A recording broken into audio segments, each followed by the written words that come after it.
بەناوی خوای بەخشندەی میهرەبان بینەرانی بەڕێز و خۆشەویستی کەناڵی ئاسمانی پەیام لە هەرکوێ ئێگەن سڵاوی خوای گەورەتان لێبێ و هەر لە خۆشی و شادیدا بن. خۆم بە خۆشحاڵ و بەختەوە دەزانم لە ئەڵقەیەکی نوێی بەرنامەی باسخواز بە دیداری ئێوەی بەڕێز و خۆشەویست دەگەمەوە. قۆرخکاری ئیحتیکار تەوەری ئەمڕۆی بەرنامەی باسخواز دەبێ.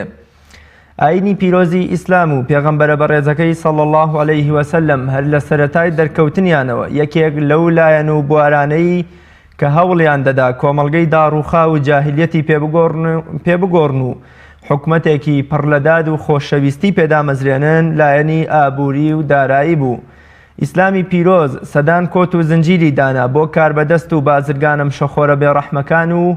وریای کردنەوە کە نابێ ببنە ئەژدیها و زەرو بکەونە گیانی خەڵکی ڕەشوڕوتەوە. بۆیە چەندین یاسای جوان و پڕشکۆی بۆ لایەنی ئابووری دانا و لە 2 سەدەی سەرەتایی پێغەمبەری خودادا صلی الله علیه وسلم کۆمەڵگا حەوانەوەیەکی باشی بەخۆیەوە بینی. یەکێک لەو گرفتانەی کە ئەوساش و ئێستاش ڕووی کردبووە کۆمەڵگە و بازاڕەکان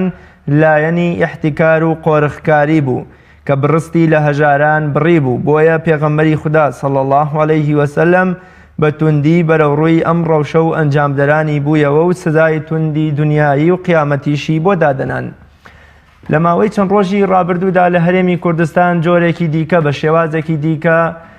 قۆرخکاری و ئیحتیکار ڕووی لە هەرێمی کوردستان و هاوڵاتیان و بازاڕەکان کردوتەوە لە ترسی گرانی و نەبوونی بژێوی بۆ داهاتوویە کە خودای گەورە تەنها خۆی ئەزانێ ئایا بەسەر میلەتدا دەیانە. کۆمەڵێک کاربەدەست و بازرگانی مشەخۆر و بێڕەحم ترس و دڵەڕاوکەیەکی زۆریان لە نێو هاوڵاتیانە دروست کردوتەوە و هاوڵاتیانیش کەوتونەتە کۆکردنەوەی کۆمەڵێ لە ئازوقە و بژێوی بۆ ژیانی خۆیان. ئایا ئەمە پێی دەگوترێ ئیحتیکار و قۆرخکاری و ئیسلامی پیرۆز چارەسەری بۆ ئەم دۆخ و ڕەوشە لەم کاتەدا چی دەبێ؟ لەم بەرنامەیەدا دەپرسین ئیحتیکار و قۆرخکاری چییە و بە چی دەگوترێ؟ هۆکارەکانی پەنابردنە بەر ئیحتیکار چین؟ مەترسی و ئاسەوارە خراپەکانی ئیحتیکار لەسەر کۆمەڵگە و خێزانەکان چییە؟ ئیحتیکار و قۆرخکاری تا چەند گرانی و نەبوونی و مەترسی لە نێو تاکەکاندا بڵاو دەکاتەوە؟ ئیسلامی پیرۆز دید و تێڕوانینی بۆ ئەو کەسانە چییە کە بەر لە واقع و ڕۆژ مەترسی و برسێتی لە نێو خەڵکدا بڵاوەکەنەوە؟ ئایا ئیحتیکار و قۆرخکاری تەنها خواردن دەگرێتەوە یان بوار و پێداویستیەکانی تری کۆمەڵگەش دەگرێتەوە؟ بۆ مەبەستە میوانداری زۆر بەڕێز مامۆستا ئەحمەد مەولەوی بانخوازی ئاینیم کردووە. مامۆستاگیان زۆر سپاس بۆ ئامادەبوونت. سپاس دەکەم خوازاوەتەوە خی گەورە سلامەتکە و سپاس بۆ ئامادەبوونیشت. مامۆستا پێم خۆشە سەرەتا لەو پرسیارەوە دەست پێ بکەم زانم ئیحتیکار چییە و بەچی دەگوتری ئیحتیکار گەر ڕاوێ یان پێناسەیەکی ئیحتیکارمان بۆ بکەین. بسم الله الرحمن الرحیم الحمد لله حق حمده والصلاة والسلام على خير خلق الله محمد وعلى آله وأمته أجمعين. طبعا احتیکار لە فەرمودەی پێغەمبەرە عەلەیهی سەڵات وەسەلام هاتووە و ئیشارەتی پێ کردووە لە چەند فەرمودەیەکی یەک لە دوای یەک. دیارە هەر لە زمانی پێغەمبەرەوە عەلەیهی سەڵات وەسەلام پێغەمبەری خوا سەڵات و سەلامی خوای لێبێ هەستی بە ئەو دیاردە ترسناکە کردووە لە ناو کۆمەڵگایە. بۆیە هەر لە سەردەمی پێغەمبەرە عەلەیهی سەڵات وەسەلام هەرچەنە من پێم وانییە لە سەردەمی پێغەمبەرە عەلەیهی سەڵات وەسەلام ناو دەوڵەتی ئیسلامیە کەسێک هەبوو بێ خەریکی ئیحتیکار بوو بێت. چونکە ئەوەندەی کە ئەگەڕێی و سەیری سیرە ئەەکەی هیچ دەوڵەمەندێک لەو دەوڵەمەندانێکەوە ئەهلی ئیسلام بوونا قەت خاوەنی ویژدان و زەمیر و ئینسافێکی ئاوا نەبوونە پەنابەرنە بەر ئیحتیکار بۆی کۆمەڵگا برسیکەن. بەڵکو بە پێچەوانەوە ئێمە کاتێکە بەسەرهاتی ئەو دەوڵەمەندانە ئەبیسین لە سەردەمی پێغەمبەرە عەلەیهی سەڵات وەسەلام کە عەبدوڕەحمانی کوڕی عەوفە کە عوسمانی کوڕی عەفانە ڕەزای خۆیان لێبێ ئەبوبەکری سیدیقە ڕەزای خۆی لێبێ خەدیجە بووە خێزانی پێغەمبەر عەلەیهی سەڵات وەسەلام ئەمانە هەموو ئەو سەرۆت و سامانەی کە هەیان بووە نەک هەر لە مەسایلی ئیحتیکارا بەکاریان نەهێناوە بەڵکو دائیمە تەنها بای قوتی خۆیان و منداڵەکانیان لێ هەڵگرتووە باقیەکان لە پێناوی خۆیان بەخشیەوە تا سەر هەژارانە. بەڵام پێغەمبەری خوا عەلەیهی سەڵات وەسەلام هەر بەو سیفەتەی کەوە کۆتا پێغەمبەری ئاخر زەمانە سەڵات وەسەلامی خوای لێبێ و خوای پەروەردگار ئەم ڕیسالەی ناردووە بۆەوەی هەتاوەکو کۆتایی زەمان ئەم ڕیسالەیە بەردەوام بێ. خوای پەروەردگار بەسیرەتێکی ئەوەی پێبەخشیوە کە هەتا ڕۆژی قیامەت خوای پەروەردگار ئاگاداری کردوتەوە کە ئەم ئومەتە چی بەسەرادێ و چی زروف و چی وەزعێک و چی حاڵێک. بۆیە کۆمەڵێ مەسائل هەیە هەروەکو موعجزەی پێغەمبەر عەلەیهی سەڵات وەسەلام کە لە سەردەمی خۆیان ئیشارەتی پێ کردووە دوای 1000 ساڵ هاتووەتە دی. هەندێک شت هەیە کە پێغەمبەر عەلەیهی سەلام ئیشارەتی پێکردووە ڕەنگە دوای 2000 ساڵی تر ئینجا بێتە دی. احتیکار یەکێکە لەو قەزەیانە پێغەمبەری خوا عەلەیهی سەلام ئیشارەتی پێکردووە کە ئەو ئیشارەتی پێکردووە دیارە زانایانی ئەهلی ئیسلام هاتون ڕاوەی احتیکاریان کردووە کە احتیکار بریتیە لە چی؟ تەبەن زۆر قسەی لەسەر کراوە، بەڵام جوانترین پێناسە ئەتوانین بڵێن ئیمام حافظە ڕەحمەتی خوای پەروەردگاری لێبێ کە ئەفەرمی الاحتیکار الشرعی إمساك الطعام عن البيع وانتظار الغلاء مع الاستغناء عنه وحاجة الناس إليه. أما بيناسيشي زور جوانا زور بكورتي أفرمي إمساك الطعام واتا كورتي هنا ولا صار طعام چونك أوني كمن بدوايا قراهم باقي إمام كان تريج رحمتي خوي برودقاريان لبي احتكاريان كرت هنا ولا صار مسألة خواردن هاتشنا هندي شتريان إشارتي عن بوكردو فرميانا فرقي نية ئەگەر هەر شتێکەوە خەڵک زەرور بوو بۆی پەچی کەوتبوو لەسەری کابرای دەوڵەمەند نابێ بیشارێتەوە لە خەڵک و بیکاتە لای مورچی خۆی و دەستی بەسەرا بگرێ و خەڵک ناچار بکات چکە ئەمڕۆ من پێم وایە حەپ و دەرمان مەسەلەن دەرمان ئەگەر بێت و لەم وڵاتەیە نەخۆشێک پێویستی پێی بێ و ئەو دەستی بەسەرا بگرێ و قۆرخی بکا بۆ خۆی و ئەو نەخۆشە بمرێ لە تەعامەکە گەورەترە. مامۆستا دواترە چینە سەر ئەو پرسیارە کە ئایا احتیکار تەنیا خواردن ئەگرێت یان بۆ بوارەکانی دیکەش جۆرەکانی احتیکار کامانن؟ ئایا مامۆستا احتیکار وەکۆڵە جۆری باش و خراپی یان هەر شتێک کە قۆرخکاری بێ خراپە؟ وەڵای هەندێک لە زانایان ئیشارەتیان بەوە داوە کە هەندێک جۆری احتیکار ممنوعە واتە حرامە قەدەغەیە، بەڵام هەندێک جۆرێکی مەکروهە. مەسەڵەن هەندێک لە زانایان جیاوازیان کردووە لە نێوان ئەوەی کە ئەگەر دەوڵەمەندێک خۆی زرعاتی کردووە دەغڵودانی کردووە سەرۆتە سامانەکە هی خۆیەتی دەغڵەکە هی خۆیەتی و هەڵی گرتۆ لە ماڵەوە نایفرۆشێ، ئەمە لەگەڵ ئەوەی کاڕوا لە بازارە بازار ئەپێچێتەوە. فەرق و جیاوازیەکیان کردووە لە بینی ئەمەیە هەندێکیان فەرمیانە ئەگەر کەسێک ئەم دەغڵە هی خۆیەتی تۆوی کردو ئێستا دووری وێتیەوە بەڵێ پێویستی نییە چکان لە پێناسەکەی ئیمام حافظە فەرمێ ئیمساک الطعام عن البيع خواردنێک بگریتەوە لە خەڵک و نەیفرۆشی و انتظار الغلاء چاوەڕێ بکەی سعری دەی ڕۆژ لە دوای ڕۆژ هەڵسێ و بەرز بێتەوە مع الاستغناء عنه لە کاتێکا کە خۆی پێویستی نییە. ئەم مرۆڤە ئەمساڵ هەرچەندێک پێویستی بێ پێویستی بە دوو تەغار گەنمە بۆ مەسەڵەن دوو تەن گەنم بۆ خۆی و ماڵ و منداڵەکەی کە بیکاتە نان ڕەنگە پێویستی بە 5 تەن بێ بۆ ئەوەی تۆی و کاوەکو بنەتەوە داینێ، بەڵام ئەم 100 تەن گەنمی هەیە 200 تەن گەنمی هەیە پێویستی پێی نییە مع الاستغناء عنه پێویستی پێی نییە و حاجة الناس إليه ئەبێ ئەم مەرجانە هەمووی کۆبێتەوە ئەم مەرجانە هەمووی کۆبێتەوە یعنی خواردنێکی گرتووە لە کاتێکا کە چاوەڕێیە ئەم خواردنە بۆی سعر بەرز بێتەوە بۆی نرخی بەرز بێتەوە لە هەمان کاتە خۆی پێویستی نییە یاگە خۆی پێویستی بەمە پێ ناوتری احتیکار کابرا بۆ پێویستی ماڵ و منداڵی خۆی شەرع تەکلیفی لە ناکە بڵێ وەڵام ماڵ و منداڵەکەت برسیکە و ئیلا بێشتەکە بێنی بخیتە بازاڕەوە خۆی پێویستی نییە و حاجة الناس إليه لە هەمان کاتە خەڵک پەچیان کەوتۆ لەسەری خەڵک پێویستیان پێیەتی ئەلم حاڵەتەیە ئەمە پێناسەی احتیکارە دیارە ئیمامی شافعیش ڕەحمەتی خوای پەروەردگاری لێبێ پێناسەی تایبەتی خۆی بۆ کردووە ئیمامی مالیک و ئیمامی ئەحمەد ڕەحمەتی خوای پەروەردگاری لێبێ سێ مەرجی داناوە تقریبا هەر نزیکە لەوەی ئیمام حافظەوە سێ مەرجی داناوە بۆ احتیکار یەکەم من یەکونە بطریق الشرائع ئەفەرمێ عنی کڕی بێتی کابرا بازار ئەکرێ و ئەی پێچێتەوە لای خۆی دایانێ ئەجنا لەل جەلبی ئەگەر کابرا خۆی چوو بێ لە وڵاتێکی خارجیەوە هێنابێتی مافی خۆیەتی دەتوانێت بیفرۆشێتوانێت نەیفرۆشێتوانێت نەیخاتە بازارەوە بۆ خۆی هێناوێتی دوو ئەن یەکونە قوتن ئەبێ قوتی خەڵک بێ هینا کابرا مجەمیدە هەڵەگرێ بۆی گران بێ سەلاجە هەڵەگرێ بۆی گران بێ سپلیت هەڵەگرێ بۆی گران بێ سیارەیەکی کڕیوە لە ماڵەوە دایانێ سیعری بەرزەوە بێ ئەڵێن مەسەڵەن جار وایە لە مانگی سێ لە کاتی نەورۆزە نرخی سیارە بەرزە بێتەوە کابرا سیارەیەکە کڕێ ئەمڕۆ هەرزانە لە زستانە دایانێ ئەمە احتیکار نییە زۆر کەس سیفەتی وایە لە بازاردا قوتی خەڵک ئەکرێ بەڵام نەک بۆ احتیکار و قۆرخکاری بەڵام کاتێک کە ئەیکرێ لە سیعرێکایە و سەرەکەی دوایی ئەم سیعرە دائەبەزێ ئایا ئەم مرۆڤە هەڵگرتنی ئەم قوتە ئەم سەرۆت سامانەی کە کڕیویەتی ئەم گەنمە بێ خواردن هەر جۆرێکی تر بێ هەڵگرتنی بۆ کاتێکی دیکە بە نیەتی ئەوەی کە گران بێتەوە و خێرێکی تێدا بکامەشەر پێگوتە احتیکار و قۆرخکاری ئەو مەرجانەی زانایان دایان ناوە ئەم دوو سێ خاڵەیە ئەگەر ئەم دوو سێ خاڵەیتیان نەبێ نابێتە احتیکار مەسەڵەن یەکێ لەوانە بە کڕینی تۆ نرخی بازار بەرزەوە بێ یعنی من کە ئەم ئاشیایە ئەپێچمەوە ئەی بەمە ماڵەوە تەئسیر لە سیعری بازار بکەم ئەجنا ئەگەر ئەمە نەبێ احتیکار نییە مەسەڵەن لە بازاڕە ئەوەندە گەنم هەیە ئەوەندە ئارد هەیە ئەوەندە مەسەڵەن بڵێن خواردن هەیە برنج هەیە ئەگەر من 10 تەنیش بکڕم لە ماڵەوە داینم هیچ تەئسیری لە بازار ناکە ئەمە پێ ناوەتەوە احتیکار کاتێک پێی ئەوترێ احتیکار بە پێی پێناسی زانایان کاتێک کە من ئەم دەتەن گەنمە ئایا ئەم دەتەن برنجە ئەکڕم وی بمە ماڵەوە یەکسەر بازار گەرمیتیان نامێنێ بازار برنجیتیان نامێنێ بەمە نرخی بازار بەرز ئەبێتەوە خەڵکیش پێویستیانە ڕۆژانە بەدوای برنجە ئەگەڕێن منیش لە ماڵەوە پێچاومەتەوە هەڵم گرتووە شاردومەتەوە بۆ کاتی گرانی خەڵکیش محتاجن ئیمڕۆ برسیانە پێویستیانە ناهێنە بازارڕەوە لە 100 ئەمیان احتیکارە بەڵام ئەوەی کە کابرا ئەی کڕێ و بۆ خۆی لە ماڵەوە دای ئەنێ ئەم دەتە نەکرێ بیانی دەتەنی تر دێتە بازارڕەوە کەواتە ئەمە هیچ تەسیری لە بازار ناکە ئەگەر ئەم مرۆڤە ئەم دەتەنەی بکریایە یا نەیکریایە سیعری ئەو شتومەکەی ئەمڕۆ هەروەکو خۆیەتی ئەمە پێی ناوەتری احتیکار لە ڕووی شەرعیەوە بەڵام ئایا ئەمە تا چەندێک کەراهەتی هەیە ئایا ئەمە سیعری بازار بەرزەکاتەوە ئەوە تقریباً پەیوەستە بەو قەزیانەوە جاری وهەیە دەوڵەمەندەکان ئەکەونە ناو بازارڕەوە هەچی برنجی بازار هەیە پێچنەوە فەردەیە برنج لە 20,000 چێتە 22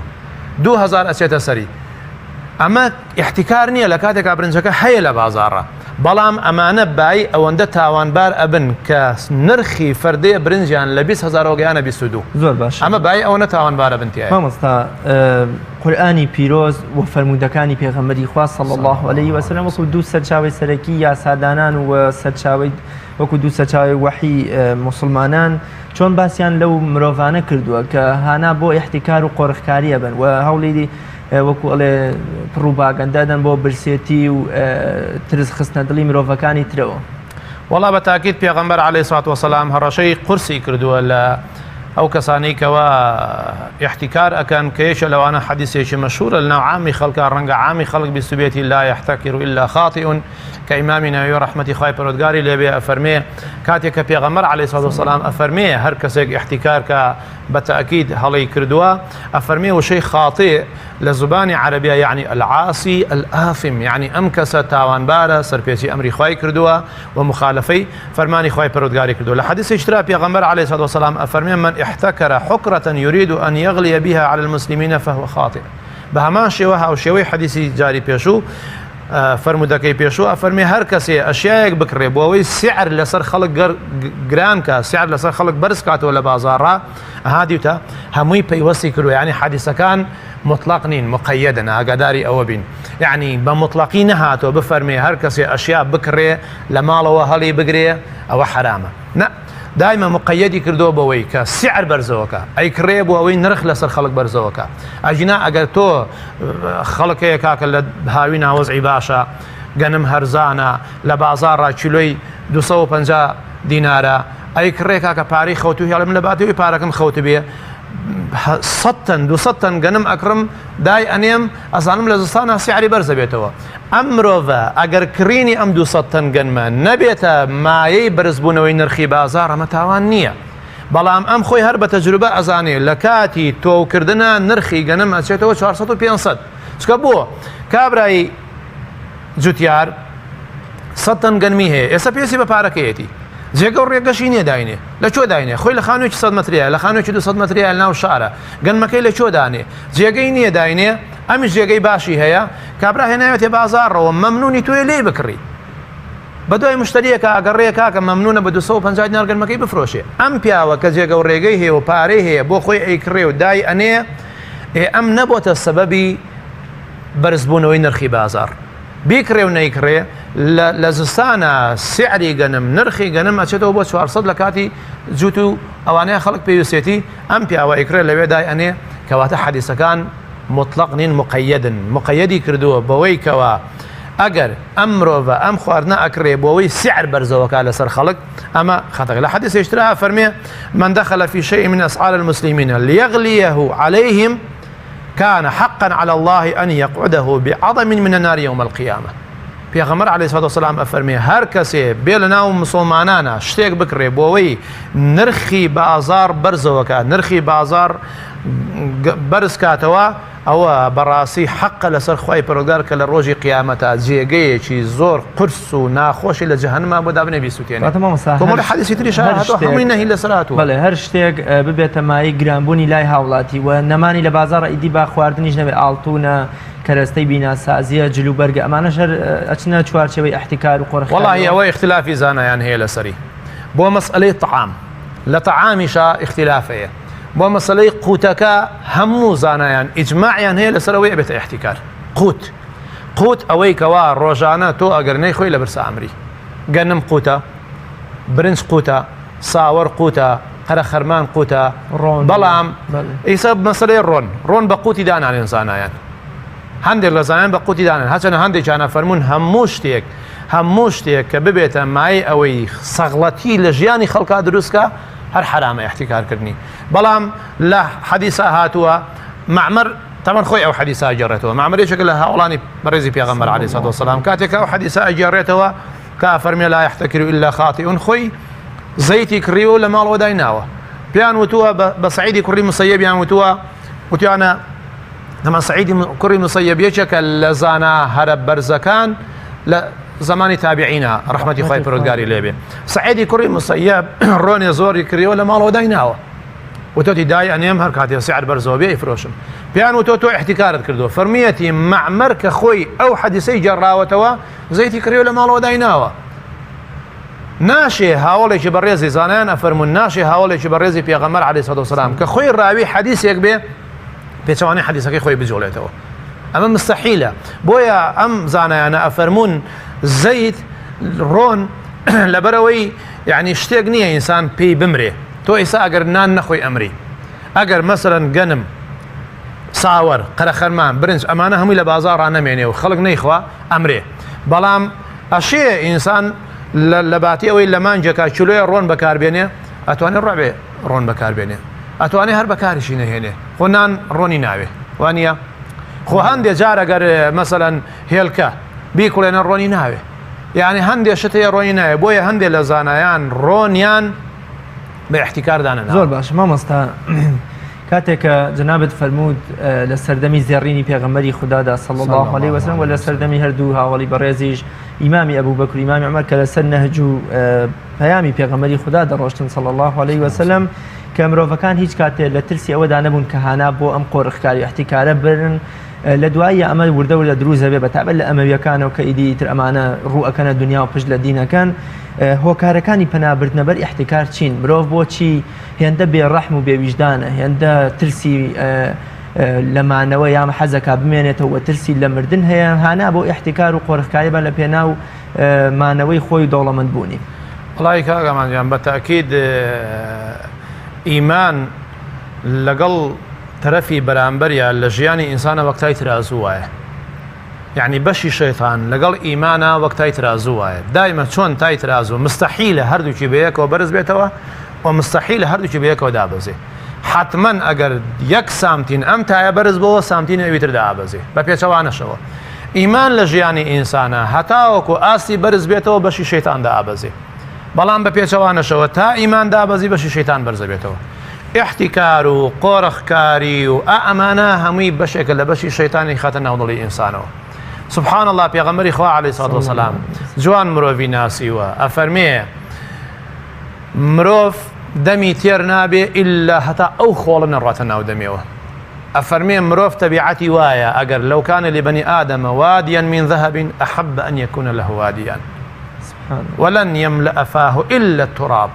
ئەفەرمێ بەنی ئادەم وایە تەبیعەتی وایە ئەگەر یەک شیوێک دۆڵێک ئاڵتوونی هەبێ حەزەکە ببێ بە دوو.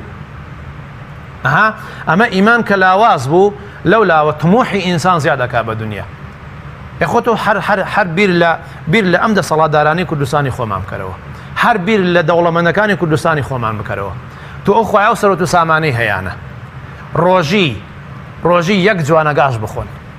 تۆ ئەو خوایە هەتا ئەو ڕۆژەی ئەمرن ئەگەر 50 ساڵی کەش تەمەنیان بێت تەواوە بێ هەر ڕۆژی جوانەگای ئینسان ڕۆژی 9 کیلۆ گۆشتی زیاتر پێخورێ. خۆ بۆ خوایە حەچیەک بکەی خۆت بکوژی 9 کیلۆ گۆشت پێ ناخورێ زیاتر. هەر دوو ڕۆژ لەسەر یەک گۆشت بخۆ ڕۆژی سێم لی بێزارەوی. ڕۆژی جوانەگایەکش بخۆن بەو خوایە هەتا 50 ساڵی کەش هەموو ڕۆژی جوانەگایەک بخۆن هێشتا سەرۆتەکەیان تەواو نابێ. ئەی باشە بۆ دەست هەڵ ناگرن، بۆ کۆڵ نادەن.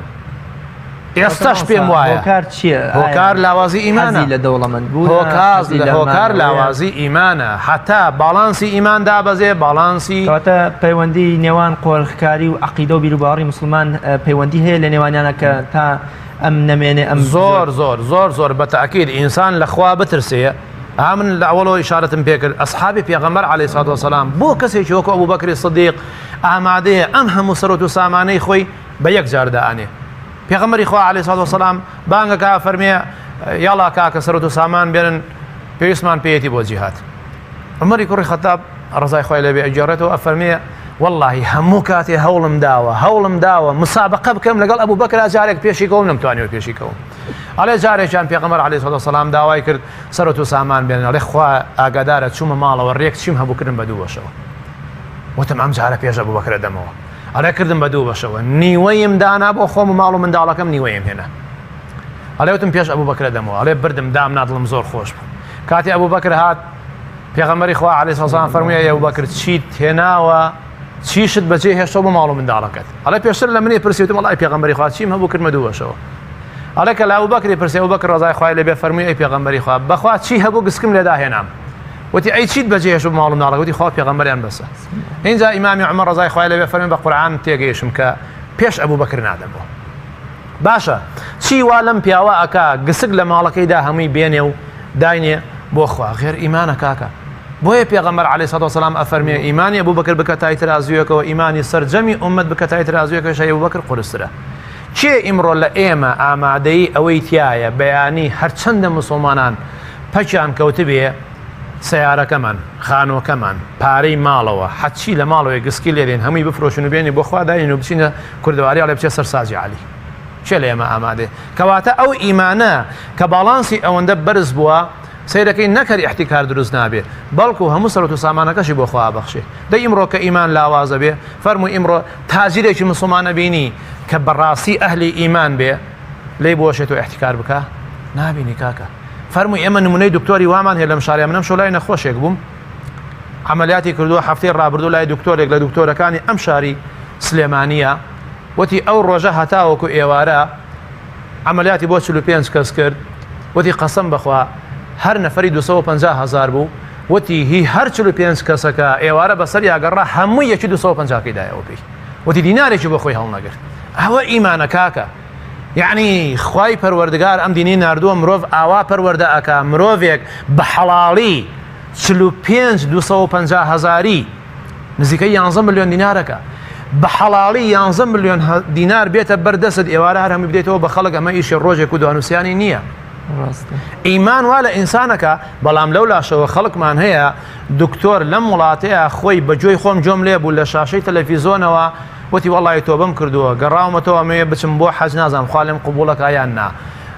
کاری نابەجێم زۆر کردووە. ئەو مامۆستای لێی پرسی لە بەرنامەیەکی ڕاستەوخۆی وتی کارە نابەجێکانت چییە؟ وتی وەڵی یەکێ لەوانە چەند جار نەخۆش پێویستی بە عملیات نەبووە لەبەر خاتری پارەکە عملیاتەکەم بۆ کردو.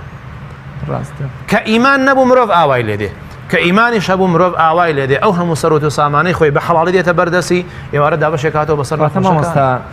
خڕکردنەوەی پارەیان بۆ من و کۆبوونەوەی پارە لە دەستی کۆمەڵی سەرمایەداری مشەخۆری بێڕەحمی بێویژدان ئەمیژە ناچێتە قاڵبی احتیکار و قۆڕەکاریەوە. ئێمە بینین لە هەرێمی کوردستانە ئەگەر بۆ منە 2000 ملیۆن لێر و چەند ملیان لێرێکمان هەبێ، ئەو کاتە بوون ئەگەم پارە وەکو بە شێوەی زەکات لە کۆمەڵگەیەکی ئیسلامی پڕ لە داد و خۆشەویستیە و تەخشان بەخشان بکرێ بەسەر خەڵک و فەقیرە، ئەو کاتە بەو شێوەیە بێڕەحمی و قەیران و ئەم شتانەش دروست نابێت. ئایا کۆکردنەوەی پارەش لە دەستی کۆمەڵی خەڵکە هەرچێتە قاڵبی قۆڕەکاری و احتیکارەوە؟ 100% احتیکارە. ئەزانی بۆ لەبەرەوەی کاتێک کە باسی قوتیان کردو، قوت بەچی ئەکردرێ؟ بە پارە ئەکردرێ. باشە من پارەم نەبێگەنم بەچی بکڕم، پارەم نەبوو نان بەچی بکڕم، پارەم نەبوو ئارد بەچی بکڕم. کەسێک لەو بازاڕەیە کیلۆیە ئاردت بە بەلاش ئەداتێ، کەسێک لەو بازاڕەیە 8 نان کەبایی 1000 دینار بە بەلاش ئەداتێ ناداتێ. کاتێکە کۆمەڵێ دەوڵەمەند لەم وڵاتەی ئێمە دەستیان گرتووە بەسەر سەرۆت و سامانێکە کە ئەو سەرۆت و سامانە بە حەڵاڵی دەستیان نەگرتووە بەسەریا، چونکە هیچ کامێک لەوانە بە حاڵی نەهاتوتە بەردەستی. ئەم سەرۆت و سامانە هی ئەم میلەتەیە بەرمیلێ نەوت لەم خاکەیە کە ئەفرۆشرێ سەرجەم هاوڵاتیانی هەرێمی کوردستان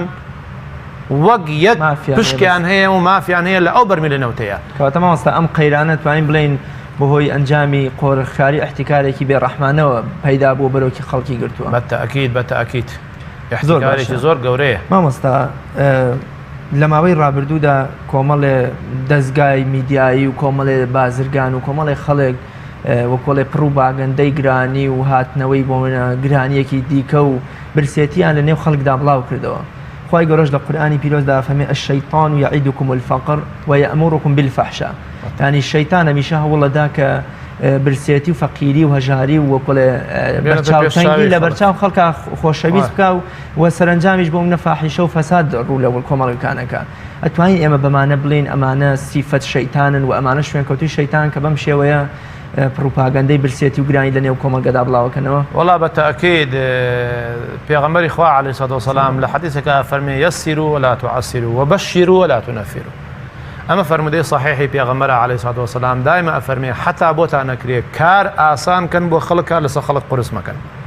و هەتا بۆتان نەکرێ مژدەی خۆشی بدەن بە خەڵک لەم لاوە ئەفەرمێ خەڵک مەترسێنن ولا تنەفروا یعنی وا مەکە خەڵک بڕەبێتەوە وا مەکە خەڵک دڵە ڕاوچەی توش بێ وا مەکە خەڵک بترسێ دایما ئەفەرمێ مژدەی خۆشی و بوشرا بدەن بە خەڵک کابرا دێ یعنی بەبێ ئەوەی هیچ لە ئارایەک بێت دەنگ و باسێک بڵاوەکاتەوە هەواڵێک بڵاوەکاتەوە نرخی بازار بەرز ئەکاتەوە لە کاتێکا کە خەڵک هەیە ئەوەندە هەژارە ڕۆژانە بە کیلۆ برنج ئەکرێ بەخوا توانای نییە فەردەیە برنج بکڕێ کە میوانی دێ کیلۆیە 2 کیلۆ برنج ئەکرێ ئیباتەوە لێ ئەنێ ێ باشە ئەمە هەژارە قوربەسەرە زۆربەی کات پارەش لە جیرفانیان نییە خێرە تۆ لە کاتێکا کیلۆی برنج بە 1000 دینارە دەی دیعایەک پروپاگەندەیەک بڵاوەکەیتەوە کیلۆی برنج لە 1000 وەگەینتە 1500 دینار لە کاتێکا فەقیدە بە هەزارەکە نیەتی بیکڕێ ئەمە بەتەکید ینی سیفەتێکی شەیطانیە خی پەروەردگار جەل جەلالوه زۆر هەڕەشەی قورس لە ئەو کەسانە ئەکا کە ئاوها بەو جۆرە ئەنی لە ناو خەڵکە پروپاگەندەی ئاوا وڵاو ئەکەنەوە بۆ ئەوەی دڵە ڕاوچێل ناو خەڵکا دروستکان و خەڵک بترسێنن و خەڵک تووشی وەسوەسە و بەزمێک بکەن بەتەکید یعنی تۆ خەڵکی ئەترسێ کاکەیس هەر لە خۆیەوە لەم مۆزعی قەیرانی دارایی و ئەمانە ئەترسێ دڵە ڕاوکەیەکی بۆ دروست بووە تۆ بێی هەواڵێک بڵاوەکەیتەوە ڕەنگە دڵە ڕاوچەکەی ئەم مرۆڤە لە 170 تۆ بیگەینتە لە 190 دوور نییە بەهۆی ئەم دڵە ڕاوچێم جەڵدەلیدا بمرێ وەکاکە جەڵدە چییە زۆجار جەڵدەی قەلبی کە لە ئینسان ئەدا بەهۆی خەفەتێکەوەیە خەفەتێکی قرس ڕووی تێ ئەکا لە پرێکا جەڵدەلی خەڵکی قەرزارە تۆ هەواڵێک بڵاوەکەیتەوە ئەم هەواڵە وای لێ ئەکا ئەڵێ باوکە ڕۆ وەڵڵی ئەم قەرزەم هەر پێ نادرێتەوە ئەوەندە لەسەر دڵی قورس ئەبێ تەواو ئەترسێ بۆ خۆی جەڵدە لێدا و ئەمرێ دەی ئەم مرۆڤە قاتیلی ئەو مرۆڤێ بەبێ خۆی بەخۆی بزانێ ئەبێ لەسەر ئەو هەواڵانەی کە ئەو جۆرە خەڵکانە کە بڵاوی ئەکەنەوە چەند خەڵک تووشی نەخۆشی بێت چەند خەڵک تووشی وەسوەسە بێت چەند خەڵک تووشی جەڵدە بێت چەند خەڵک بمرێ ئەمە بەڕاستی چەند خەڵک تووشی کێشەی گەورە بێت 5 مانگ ئەحد ئێستا وا دانن 3-4 مانگی تر خەڵک خەنە قەلەقی و ناڕەحەتیەوە لە کاتێکا بەمونە غەیب و شتە شاراوەکان ئەمان تەنها خوای گەورە خۆی ئەیزانێ بۆ من مرۆڤ تەنها نازانێ کەی ئەمرێ و لەکوێ ئەمرێ و لە چ ساتێکە ئەمرێ بۆ منە پێغەمبەری خوا صلی الله علیه و سلم لە فەرمودەی قودسی ئەفەرمێ کە خوای گەورە ئەفەرمێ ئەی بەندەکانم تۆ من داوای نوێژ و عیبادەتی بەیانی لێ ناکەم تۆش داوای ڕزق و ڕۆزی بەیانیم لێ مەکە ئەم ترسە چییە کە خەڵک هانای بۆ ئەبا لە کاتێکا ئێمە هیچ کەس دڵنیان نیە ینی وەکۆڵە هیچ کەسیش لە برسان نەمردووە تا تۆ بەو شێوەیە ترس و دڵە ڕاوکێ لە نێو خەڵکا بڵاوکەیتەوە بەتاکید خۆی دوو قەزەیە کۆمەڵگاکەی ئێمە هەر بە شێوەیەکی گشتی ینی ڕێژەی ئیمان لە ناو خەڵکە لاوازی ڕووی تێ کردووە بەتاکید لاوازی ڕووی تێ کردووە دوو قەزەیە لەلایەکەوە قەزەیەک لاوازی ئیمانی ئەو خەڵکە کە دەری جەنابە دەڵێ تەوەکولی لەسەر خوای پەروەردگار نییە بەڕاستی تەوەکولی لەسەر خوای پەروەردگار نییە خوای پەروەردگار جەل جەلالوه لە حەدیسی قودسیە ئەفەرمێ من مرۆڤێک ڕزقی نابڕم هەتا ڕوحی لە دنیایە مابێ هەتا هەناسە لە لاشەیە بێت و بڕوە ئەو کاتەیکەوە ڕوح لە لاشەی دەرچۆ دەرەوە ئەو کاتە ڕزقی کۆتایی دێ لەم دنیاەیە یعنی من یەک نمونەیەکە بۆ جەڕمەوە لەم ڕۆژانەیە پیاوێک جێڕایە وتی مرۆڤێک جەڵدە لێیدا بوو دیارە ئەو زەمانە هین نەبووە تەقریر توبی و توب عەدلی و ئەمانە نەبووە خەڵک بەرنە خەستەخانە جەڵدە لێیداوە کەوتووە وتیانە مردووە ئەم مرۆڤە ئەڵێ بردمانە سەر تاتە شۆردمان کفنمان کرد بردمانە قەبرستان هاتین بیکەینە ناو قەبرەکەەوە جوڵایەوە تۆمە زەمن نەمردووە و تاساوە و هێشتا ڕوحی تیان ماوە پیان نەزانیوە ئەڵێ ناو کفنەکەیان جوڵایەوە لەسەر قەبرستان وڵات جوڵایەوە کفنەکەیان کردوتیان ئەرۆڵا ئەجوڵێتەوە تۆزێکی پێچ و ئاویان کرد بە دەموچاوێتی وڵا ڕاستەوە بوو شتی ڕاستەوە بووتیان وڵا لەخوا بەزار بێن نەمردووە وتی وڵا پێچایەنەوە جلیان کردەوە بەری و بردیانەوە و وتی برسیمە زۆرم برسیە وتی نیسکێنەیەک حاضر کرا بوو نیسکێنەیەکی جوان شۆربایەکی جوانوتی بۆیان هێنا یەک قاپی نیسکێنەی چاچی خواروتی وڵا کەوت بەلایەوە ئەم جاریان بەڕاستی مرد وتی اینجا بۆمان دەرکەوتمان بۆ قورعانە ئەوەندە ڕزقی لە دنیاە مابوو ئەم پیاوە ئەم قاپە نیسکە ڕزقی مابوو لە دنیاە ناکرایمە بیکەینە قەبرەکەەوە هەتا ئەو ڕزقە نەخوا وتی گەڕایەوە ماڵەوە نیسکەکەی خوارد و ئەم جارە بە یەکجاری مرد و کردمانەوە قەبر و ناشتمان کەواتە خوای پەروەردگار جل جلاله ئەو حەدیثەی کە جەنابت فەرمووی أنا لم أطالبك بالرزق غد أنا لم أطالبك بعمل غد لما تطالبني برزق غد أفرمي فأنا لم أنسى من عصاني فكيف بمن أطاعني أي بني آدم أفرمي من كسيكم لبير ناسي كافرة كدجايتي منك كبربركاني منك خوي پروردگار أفرمي هم رجع رزقي بو أنيرم أي فكيف بمن أطاعني أي باشا كسيك إطاعي من بكا وجرعيالي من بكا شون لبير مسي رزقي بو أنيرم أو تا فەرمێ من داوای کردەوەی بەیانیم لە تۆ نەکردووە ئەمڕۆ کە دووشەمە داوام نەکردووە نوێژی سێشەمم بۆ بکە ئەی تۆ بۆ داوای ڕزقی بەیانی لە منەکەی لەبەرەوە بەڕاستی ئەمامە دوو تەرەفە تەرەفی یەکەم خەڵک ئیمانی تا ڕادێ لاواز بووە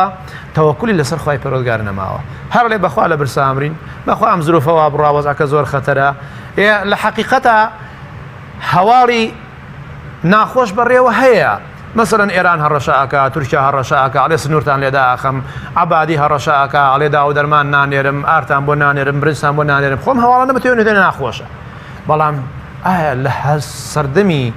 پیغمبری خوا علیه السلام اگر این مسیری میجوی اسلام بکین ام هوالا ناخوشانه هم کات بردوام نبوه لمدینه هاتن توقی مدینه ان نکر لخندقه چند ڕۆژ تەوقی مەدینەیان کرد هەواڵی ناخۆش بوو بەڕاستی خۆ بخوای پەروەردگار لە قورئانە باسی ئەکا فەرمێ وبەلەغەت القلوب الحەناجر ئەفەرمێ یعنی ترس و دڵڕاوچێ گەیتە ئەندازەیەک لەناو هەوڵانی بەڕێزی پێغەمبەرە سڵات و سەلامی خوای لێبێ ئەفەرمێ یعنی دڵیان خەریب و هاتە قورقوراگەیان بەڵام لەگەڵ ئەوەشا خوای گەورە دوای فەرەحی کردەوە هەندێک خەڵک دەڵێن بوونی بەیتولماڵ لە دەوڵەتی ئیسلامیە بە درێژای لە هەموو پێغەمبەرەکانە و هانابردنی پێغەمبەرێکی بەڕێزی وەکو یوسف بۆ پاشەکەوتکردن و گلدانەوەی خواردنێکی بەشی زۆری میلەتەکەی و دەوڵەتەکەی بۆ ئەوەی کە تووشی گرانیە کە لە خەوا بینیوێتی و ڕایگەیاندووە کە تووشی ئەم میلەتە ئەبێ ئەمە وەکۆڵێ پاساوێک کە بیانویە کە ئیداتە ئەو خەڵکە کە ئەمانیش دەبێت هانا بۆ ئەم شتە بم ئایا پەیوەندی و هاوسەنگی هەیە لەنێوە ئەم دوو لایەنەدا ئەمە شتێکی دروستە مرۆڤ کە نازانێ ئایا شتەکە هەیە وەکو ئەوەی کە پێغەمبەر یوسف بە ڕازگۆیی بە وەحی خوایی بە دەوڵەتەکەی ڕاگەیاند بوو کە گرانیەکتان لە پێش ئەبێ هیچ نەبێ پاشەکە و تێبکەون دەست پێوە بگرن ئایا ئەمە ئێمەژە وەکۆی هاوشێوی سەیدنا یوسفیان بەکردچوانەوە نەوەڵاگا کام لە ئێمە وەحی بواتوە و کام لە ئێمە ئەو خەوەڕاستەی بینی و وەکو یوسف عەلەیهی سەڵات وەسەلام لە تعبیری ڕؤیا ئەوەندە شارەزا بوو بە دەقیقی بزانێ کاکەوە پێغەمبەری خوا بوو عەلەیهی سەڵات وەسەلام خوای پەروەردگار ئاگاداری کردبووەوە کە ئەم خەوەی مەلیکی میسر بینیوێتی ئەمە تعبیرەکەیەتی 7 ساڵ گرانی بەسەر ئەو میلەتەیە دێ یوسف عەلەیهی سەڵات وەسەلام میسری کڕێوە بەم تعبیرە کە بۆ ئەو خۆ ئەگەر یوسف عەلەیهی سەڵات وەسەلام ئەم تعبیری خەوەی نەکردایە و پێیانی نەوتایە ئەم گەنمانە بێنن بیدورنەوە لە ناو گوڵەکەی خۆیان هەڵی بگرن چکە گەنم ناو گوڵەکەی هەڵەتگر هیچی لێ نایە لە ناو گوڵەکەی خۆیان هەڵی بگرن بۆ ماوەی ئەو 7 ساڵە کە گرانیتان بەسەرادی ئەگەر ئەم تعبیرەی نەکردایە بۆ ئەم خەوەی مەلیک بەتەئکید وڵاتی میسر تووشی گرانیەکی وا ئەبوو ئەوەتە خوای گەورە لە قورئانە باسی ئەکا کە لە شارەکانی ترەوە بۆ براکانی یوسف لەوێ واڕۆن بۆ میسر لە بەرۆی لای ئەوانی تر تەواو گرانی تەواو ڕووی تێکردن خواردن نەما لای ئەوان کە دەنگ و باز بڵاو بۆ لە وڵاتی میسرا هەیە ئەوان براکانی یوسف لەوێوە سەڵات و سەلامی خوای لێبێ هاتن ساڵانە لەوێوە شتیان ئەبردەوە بەلای خۆیان بەڵام ئەوەی ئیمڕۆ خەڵک ئەیکا لە چاوچنۆکی هەیە کاکە وەڵا پەیوەندی بەوەوە نییە والله لە چاوچنۆکی ئایە خۆ فەقیر و هەژارەکە نایکا خۆ حکومت نایکا بڵێ بن حکومت ئەگەر گەنم هەڵەگرێ قینە ئەمە احتیکار نییە حکومت بابێ گەنم بکرێتەوە لە خەڵک هەڵی بگرێ لە ناو سایلۆی گەورە گەورەیە بۆ ئەوەی ئەگەر وەزعێکی ناخۆشمان بەسەرا هات میلەت نەگاتە تنگانە بەڵام بە پێچەوانەوە حکومت ئەسڵەن باکی لەبەر نییە حکومت بە پێی پێویست گەنمی جوتیارانی خۆشمانی نەکڕیوەتەوە ئەمساڵ ئەوەی نەکردووە سایلۆی گەورە گەورەی دروست نەکردووە هەتاوەکو گەنمەکەی هەڵ بگرێ بۆ ڕۆژی تنگانە و ئێمە کاتێکش کە باسی ئەوە ئەکرێ کەس باسی وشکە ساڵی نەکردووە چکە وشکە ساڵی عیلم لای خوایە بەڵام باسی قەیرانێکی دارایی ئەکرێ کە ئەوترێت دوور نییە بەهۆی ئەم ریفراندۆمەوە کە لە حکوومەتی هەرێمی کوردستانە قسەی لەسەر ئەکرێ وڵاتانی دراوسێ بە تایبەتی ئێران و تورکیا و عێراق و دەوروبەرمان زەختێکمان لەسەر دروست بکەن دەی ئەمە لێرەیە ئێستا ئەرکی سەرشانی حکوومەتە ئەگەر پێشبینی ئەو زەختە ئەکا بێ گەنم زۆر و زەبەنە لە بازاڕ گەنمی جوتیارانی سکاکەوە هەموو لە جنوبەی کڕن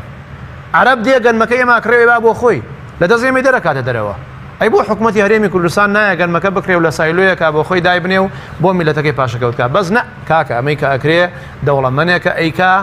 بەتموحی ئەوەی بەیانی چیلۆیە گەنم ئیمڕۆ بە 400 دینار ئەیکڕێ بە 500 دینار ئەیکڕێ بەیانی بیداتەوە بە 1000 دینار بۆی جیرفانی خۆی پێ زۆر باش مامۆستا لە ڕۆژێکی وەکو ئێستاە کە وەکۆڵی خەڵک لە دەروونێکی نەئارام و ئالۆزداژی ئەرکی بەرپرس و کاربەدەستان چییە بۆ نمونە بینین پێغەمبەری خوا صلی الله علیه وسلم زۆر وەصف و ستایشی ئیمامی عادلی کردووە و ڕایگەاندووە کە کاربەدەستانی یەکەم شوان و چاودێری ژێردەستەکانیانن لە کاتێکی ئاوایە بۆ منە ئەرکی بەرپرس و کاربەدەستان ئەبێت چۆنی بێت چۆن ئەم خەم و دڵ ڕاوکێ و مەترسی و گرانیەی لە بەرۆکی خەڵکی گرتووە چۆن ئەمە بڕەوێنەوە و هیچ نەبێ خەر خۆیان نەبنەمای ئەم دڵ ڕاوکێ و خەم و خەفەتەی کە بۆ خەڵک هاتوۆتە پێش وڵی بەتاکید بەرپرسێک ئەگەر دڵسۆز بێ بۆ میلەت بەڕاستی ئەگەر خەمخۆری خەڵک بێ بەڕاستی ئەگەر بە خەمی خەڵکەوە بێ واللهی ئەبێ کە من برسیم بۆ ئەویش برسی بێ واللهی کە من خەوم لێ تاڵ بووە بێ ئەویش خەوی لێ تاڵ بێ وڵی بەرپرسی ڕاستەقینە دڵسۆزی میلەت لەگەڵ میلەتەکەی خۆیان ئەزێ لەگەڵ ئازاری ئەو میلەتەیە ئەژێ ئەبێ لەگەڵ ئازاری یەکە بە یەکەی هاوڵاتیانی خۆیان بژێت نەک ئەو بێخەم سەر بنێتەوە ئیتر خەڵک برسێتی خەڵک لە ڕاوچەیەتی خەڵک کێشەی هەیە خەڵک کێشەی نییە بەلایەوە ئاسایی بێ پێغەمبەری خوا عەلەیهی سەڵات وەسەلام لە کاتێکە ئەو مرۆڤە بە ڕێزەیە کە خوای پەروەردگار هەڵی بژاردووە لە هەموو سەر ڕووی زەویە بە تاکە خۆشەویستی خۆی کە سەروەری سەرجەم پێغەمبەرانی سەلات وسەلامی خۆیان لێبێ بڕۆ سەیری بکە لە هەموو نەهامەتیەکانە لەگەڵ خەڵکا ژیاوە کاتێککە خەڵک برسی بووە ئەو بەردی لەسەر زگی بەستاوە لە برسە لە شیوی ئەبوو تالیبە لەگەڵ ئەو خەڵکیا برسێتی بینیوە هاوڵانی بەڕێزی پێغەمبەر عەلەیهی سەڵات وسەلام ئەگێڕنەوەڵێن جارێکیان دەنگێکی گەورە دروست بوو لە چواردەوری مەدینە نەمانزانی چییە هاوڵێک ئەگێڕێتەوە فەرمێ بە پەلە ڕام کرد بەرەو ئیتیجاهی دەنگەکە ڕۆیشتم بزانم چییە کاتێک کە من ڕۆیشتم هەتا من خۆم پێچایەوە و نعلم لە پێ کرد و دەرچووم و ڕۆیشتم دیارە ماڵ پێغەمبەر عەلەیهی سەڵام نزیکتر بۆ لێوەی ئەڵێ لە بینیم لەو سەرۆ پێغەمبەری خوا ئەگەڕێتەوە فەرمێ هیچ نییە بگەڕێنەوە کەشفی ئەو مەنتیقەیەم کردی هەنی پێغەمبەری خوا عەلەیهی سەڵام قائیدێکە ئەمر ناکا لە شوێنی خۆیەوە یاڵا کوڕە ڕاکەن بزان ئەوە چییە نا خۆی یەکەمین کەس ڕوا فەرمێ وەڵڵاهی پێغەمبەر لەو سەرۆ ئەگەڕایەوە من چوون سەرەکەمەوە گەڕایەوە فەرمی هیچ نییە ڕۆیشتم هیچ شتێک لە ئارایە نەبوو لە یەکێ لە غەزاکانە لە تەبوکە والله ئەعلەم کاتێک کە ئەگەڕێنەوە جابیری کوڕی عەبدوڵڵا ڕەزای خۆی لێبێ حوشترەکەی هێز و توانای نییە کەوتۆتە دوای قافڵەوە ئەجێڕێتەوە بۆمان هاتو سێریکە ئەوە قائیدە ئەوە سەرکردەی لێ هاتووە و دڵسۆزی میلەتە ئەمڕۆ ئەبینی کابرای مەسئول سیارەکەی لە پێشەوە ئەڕوا دوو سیارەش کەوتۆتە پێشی لەبەر خاتریەوەی ئەگەر تەقیەکرا ئەگەر حادیسەیەک بوو بەر مەسئولەکە نەکەی بەر ئەو دوو سیارەی تر بکەوان ببنە قوربانی لە کاتێکا لە دوای خۆیەوە ئەگەر دە سیارە تووشی حادیسە بێ هەر ناگڕێتەوە سەریان بە چاوی خۆمان لە وڵاتەی خۆمانە حادیسەی وامان دیوە من ناسیارێکی خۆم کە ماڵی لە بازیانە حتا ئێسش بێسەر و شوێنە حیمایی مام جەلال بوو لە ساڵی 2003 لەگەڵ ئەحمەد چەلەبیە کاتێک کە ڕۆی بۆ حیلە حیمایەکانی خۆی داپی مام جالوتی با لەگەڵ تابێ لەگەڵ ئەحمەد چەلەبیا ڕۆیشتن لەوێ لە حیلە تەقیان لێکرا کە تەقیان لێکرا سیارەیەکی ئەمان پەچی کەوت کە پەچی کەوت ئافرین بەم هەموو خەڵکە لەگەڵ ئەحمەد چەلەبیان نەفرێک نەگەڕانەوە سەری ئەم قوربەسەرە سێ کەس بوون لە ناو سیارەیە بەجێمان تا ئێستش بێسەر و شوێنن کوشتیانیان لەوێ پێغەمبەری خوا عەلەیهی سەڵام لەگەڵ جابیری کوڕی عەبدوڵڵایە ئەفەرمێ من کەوتمە دواوە کاتێک مزانی پێغەمبەری خوا خۆی خستە دوای قافڵەکەوە هات گەڕاوەتی بزانمەوە چیە کەوتۆتە دواوە ئەڵێ هات شان بەشانی من لەگەڵما ڕۆی و کەوتینە حیکایەت یعنی آخر کەس نەچۆ بکەوتە پێش قافڵەکە ئەوە دڵسۆز بووە بەس بەداخەوە کە بەرپرسی ئەمڕۆ لەگەڵ نەهامەتی میلەتانین ئاگایان لە کێشە و مەشاکلی میلەت نییە زۆر باشە مامۆستا مەترسی و ئاسەوارە خراپەکانی احتیکار لەسەر کۆمەڵگە چین احتیکار چ مەترسیە ڕوبڕی کۆمەڵگە کاتەوە وە چه ئاسەوارێک بەجێ ئەهێڵێ لە ئێستا ئەگە ئێمە واب دابنین ئەم گرانی کە ئێستا خەڵک بانگەشەی بۆ ئەکان نەهاتە ڕێگەمان بەڵام بمانەوێ نەمانەوێ هەر کۆمەڵی ئاسەواریش هەر دروزەکات کۆمپانیایەکە دەزانێ برنجەکەی خواردنەکەی گەنمەکەی بە شێوازێکی باش خەڵک ڕووی تێکردو ئەیکڕن ئەو کاتە کە نرخەکەشی بەرز کردەوە زۆر جار لە کۆمەڵگەی ئێمەدا کە نرخ بەرز بوویەوە هیچ کاتێ دابەزین بەخۆیەوە نابینێ حتا لە گۆشت و لە خواردنەکانی وەکۆڵێک کە چووە سەرەوەی تر دابەزین بەخۆیەوە نابین ئەمە پێچەیەکێک بێ لە ئاسەوار زۆر خراپەکانی ئەگەر تەنانەت ئەو گرانی کە ئێستا خەڵک باسی ئەکا و لە بەردەمانە خوانەخواستە ئەگەر ئەوەش نێتە دی هەر کۆمەڵی ڕاستەوار بەجێ ئەم پێم خۆشە باز لە ئاسەوار و مەترسیە خراپەکانی قۆڕخکاریمان بۆ بکەی لەسەر کۆمەڵگە و خێزان و تاکەکانیش تەنانەت وەڵاهی بە تاکید ئاسەواری خراپی زۆرە شوێنەواری خراپ بەجێ ئەهێڵەیە من پێم وانەیە ئەم احتیکارەی ئیمڕۆ بە دەرەجەی یەک کە خەڵک ئەیکا بگاتە ئەوەی خەڵک لە برسا بکوژێ چونکە ئیمڕۆ نەگەیوەتەوە حدودمان لێدا نەخراوە ئەنی کابرایەک ڕۆژێت تەنێ برنج بکڕێت تەنیش کە دێتەوە ناو بازاڕ لە ئێرانەوە دێ لە تورکیاوە دێ لە هەموو شوێنێکەوە برنج ئارد خواردنەکان دێنە ناو بازاڕەوە ئەمڕۆ نەگەیوەتەوە یاخوا قەت نەشگاتە ئەوە بەڵام ئەوەی کە ئیمڕۆ شوێنەواری خراپ لەسەر خەڵک بەجێ ئەهێڵدرێ گرانکردنی نرخەکەیە ئەمە بە دەرەجەی یەک دوو دروستکردنی دڵە ڕاوچە لە ناو دڵی خەڵکە خەفەتێکی زۆر ئەدا بە خەڵک ئەمانە بەڕاستیش ئاسەواری خراپیان هەیە نرخ بەرزکردنەوە دەردی تۆ ئێڵەی جاروایە فردیە برنج بە 15,000 ئەیگەنێتە 25 ئەیگەنێتە 30 کابرای فەقیری قوڕ بەسەر زۆر لەسەری ئەکەوێ زۆر لەسەری دوایش بە ئاسانی سیرەکەی نایەتەوە بۆ نرخەکەی خۆی ئەمە لەلایەکەوە سیعر لەسەر خەڵک بەرزەکەنەوە لەسەر فەقیر و هەژار دەوڵەمەند جوێی لێ نییە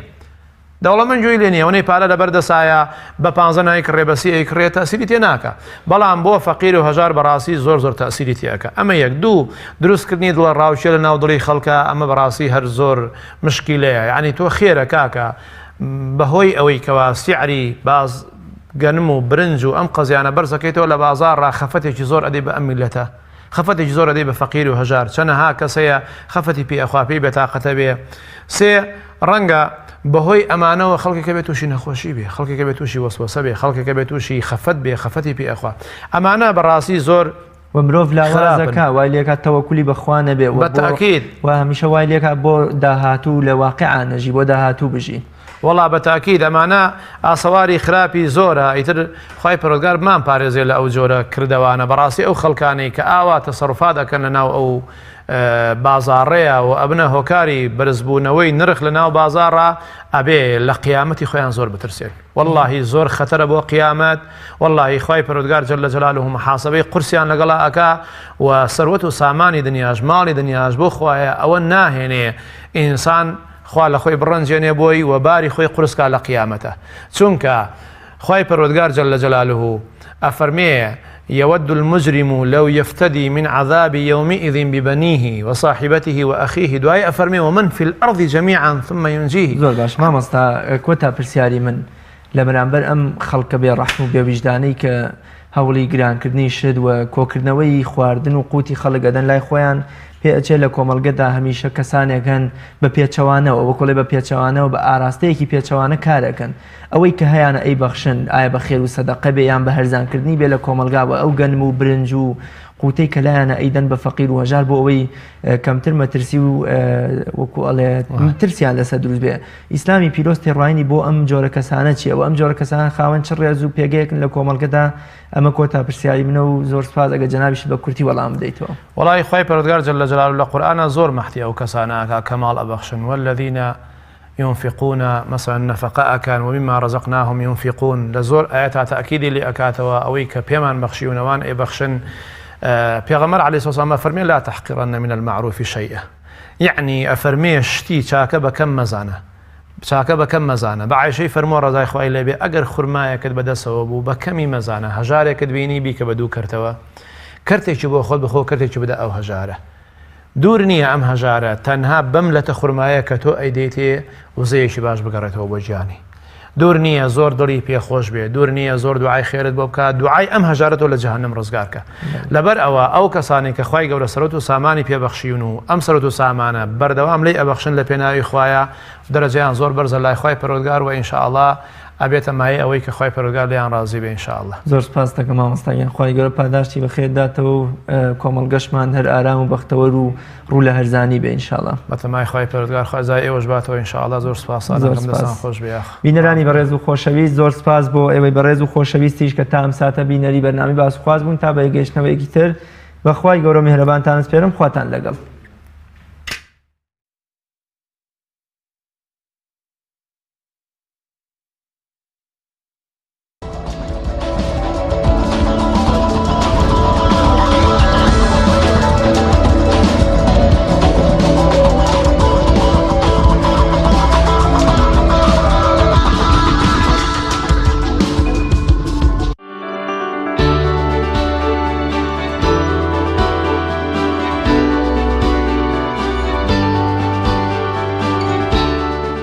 ئەم بەرنامەیەمان تایبەت کردووە بۆ قسەکردن لەسەر چالاکیەکانی ڕێکخراوی خوشکانی ئیسلامی کوردستان لە ماوەی 25 ساڵی ڕابردوودا و تاوەکو ئێستەش و لە داهاتوشدا. کۆناغی سەرهەڵدانی کار و خەباتی جەماوەری و مەدەنی ڕێکخراوی خوشکانی ئیسلامی دروستبوونی ضرورەتێکی حتمی بوو. بە حکمی ئەوەی تۆ ئەڵێ ڕێکخراوێکی ئیسلامی خەڵک زیاتر متمانەی پێتا زۆرتر ڕوو ئەکاتەوە زۆرتر دڵخۆشە بەوەی کە لەگەڵ تۆیا بێ. لە مانگێکا چەند کەس لای ئێوە پرۆسی هاوسەرگیری ئەکات. ئەو مامۆستایانش کە ئێمە بانیانەکەین بۆ خولەکان زیاتر بە خۆبەخشی دەرسەڵێنەوە. ناکرێت ئامانجم ئەوە بێت کە ڕەوشی ژن باشکەم بەڵام نەتوانم ڕێز لە ئینتیما و ئایدیای یەکتر بگرم.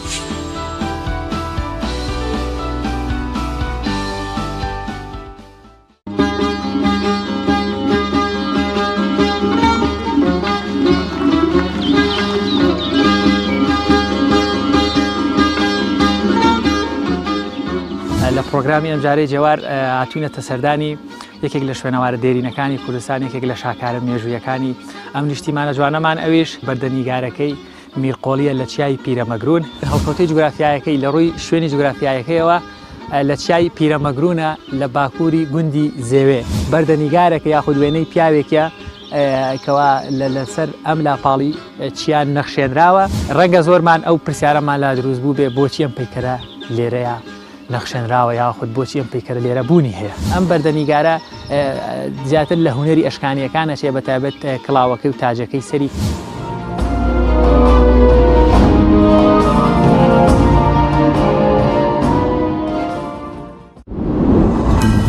تۆپ ئارت تاکە بریکاری تۆڕی میدیایی کۆمەڵ بۆ دروستکردن و بڵاوکردنەوەی ڕیکلام. تۆپ ئارت. کارگەی برنجی ئاڵدان یەکەم